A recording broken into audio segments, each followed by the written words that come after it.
سب سے پہلی بات یہ ہے کہ 26ویں ترمیم میں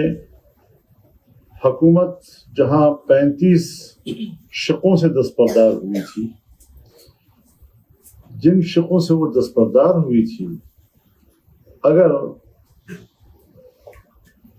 انہی شقوں میں سے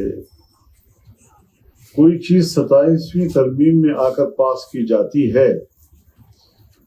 تو ہم اس کو پارلیمنٹ کی بھی توہین سمجھتے ہیں، اس کو ہم آئین کی بھی توہین سمجھتے ہیں کہ کل 2/3 اکثریت سے پارلیمنٹ نے ایک فیصلہ کیا اور آج کھینچ تان کے آپ پتہ نہیں کس طریقے سے 2/3 اکثریت بنانے کی کوشش کر رہے ہیں، اور وہی چیزیں ہیں جس سے کل آپ دستبردار ہوئے تھے۔ تو کیا یہ پارلیمنٹ ربڑ اسٹیمپ ہے کہ جب چاہیں آپ اسے جو چیز پاس کرائیں؟ لہذا اصولی طور پر یہ بات واضح ہے کہ 26ویں ترمیم سے دستبردار ہونے والے نکات پر اگر دوبارہ 27ویں ترمیم میں کوئی چیز لائی گئی تو یہ قابل قبول نہیں ہوگی۔